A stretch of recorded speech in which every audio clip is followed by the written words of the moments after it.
Hello, everybody. Richard here again. My thought for the day. Thought for the day.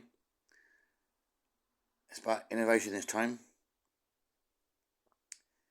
So I've long been creative, had a talent for that, ideas and thinking and some artwork. I've also studied the actual process by reading books by other people and exploring my own kind of ways of doing things. So I want to go through a few kind of techniques or approaches I use, which may help you to actually be more kind of innovative yourself. So one, which is kind of well known to engineers, but many people use the actual problem solving process. Sorry. So it basically says what one of my bosses said was to set up the skittles, then knock them down. So the idea you've got a problem to solve. You've got a problem to solve. You define it clearly first, and then tackle the sub problems one by one. So as an example, I met some army types once, and I gave them some kind of homework to do, a challenge to design a new kind of armored car. So the problem was that armored cars are a bit limited to go on roads and things, and because of that, they're quite easy to get hit minefields because their paths are predictable. Just mind the roads and the car gets hit. So they chose to focus on that particular problem. If we can improve that, they have a better armored car. So they focused on what actually happens with the actual explosion and realised that if they had a V shape underneath, they could divert a lot of the force to sideways rather than go up into the cabin. It's actually proposed that design, basically quite easy to weld some steel shapes, V shapes onto the bottom of the car, or make it from scratch, design it from scratch. And that was later adopted by, I think it was Bradley, American company for the armored cars. So that process does work. It had to be very kind of methodical and rigorous, and study what the subproblems actually are. And in this case, the actual fundamental problem was one of the actual force of the explosion going upwards into the base of the car and doing a lot of damage. So, how can we stop it going upwards? Well, you've got to have a counter explosion, which is what is done with some defense mechanisms. Sorry, I think it's called active defense. I'm not sure, but basically you have a counter explosion. So when it gets hit by a shell, it goes bang and then counters the force of that shell. In this case, a better idea is simply divert the force sideways, and that's the choice to do, much a simpler solution, and it works well. So that hints on another kind of aspect of my overall toolkit, as it were. It's to ask what kinds of things are we dealing with. What's the kind of fundamental aspect of this problem that we're wishing to solve? So, for example, one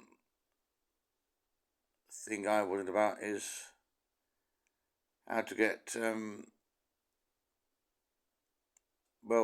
maybe alternative ways of satellite launches. Not the first project, I wonder, and this is the first solution, but the objective is to get something high in the sky, stay there for a long time, and basically observe things for what I hope scientific purposes.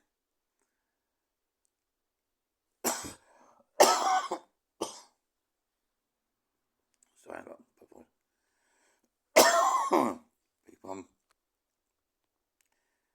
So the problem is getting something into a loft. And the usual way, you use lots of rocket fuel because you want a large mass to be thrust aloft. So I'm thinking, well, why a small mass? Could you perhaps have a conventional weather balloon, hydrogen, take something up to the ionosphere, 40 kilometres above, and that thing could be a kind of drone which is powered by the sunlight up there, no clouds. And a 1 kilogram drone kind of thing could work. I think could stay off quite a long time. Might need different kind of propulsion. Propellers be a bit very thin air, so the propellers may not work. So it might need some kind of to ionize the air or something and use thrusters of some kind. So that's my overall solution with it. But actually, it can be a step-by-step process. Especially very rigorous about it. So ask, how do we get things aloft? Oh, well, there's various ways, one of which is a rocket, and the way is to use a balloon. And another way is to shoot things upwards. That's also been tried. So then one looks at the actual factors involved, the actual constraints. In this case, weather balloon typically take about 1 kilogram up into, not orbit, but higher atmosphere, upper atmosphere, which is useful if you can stay aloft there. Now, the reason I have satellites in higher up, 90 kilometers or whatever, is because they can stay in orbit. Because they whiz around fast enough, they can naturally stay in orbit without having any more energy supply to keep aloft. Ones in low orbit do need energy to do it, to keep, not to stop dropping down under gravity. They do need thrusters and they do need energy supplies. But I don't think you got sunlight because there's no clouds. Therefore, solar panels could supply plenty of electricity, and that could be used to ionize or charge the air, and then use that to thrust out as thrust. So I'm not quite sure the process is clear, but it can be done.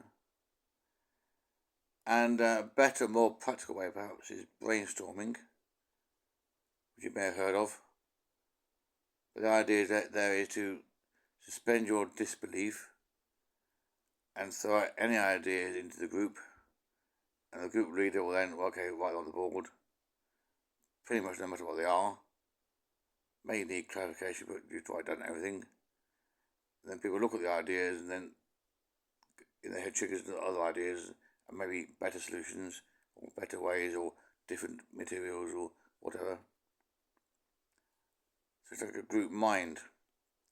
Basically, two heads are better than one. So people can see these other ideas and hear them, and then get their memories get triggered. I think, aha, maybe we can do it this way, so I'll throw that in. And collectively, you kind of grope towards a solution. And it's amazing how well that works. You get a small group, maybe 5 or 6 people, mixed abilities, mixed backgrounds. Of course, the dumb questions are very useful sometimes. And off you go. That works too. Very good.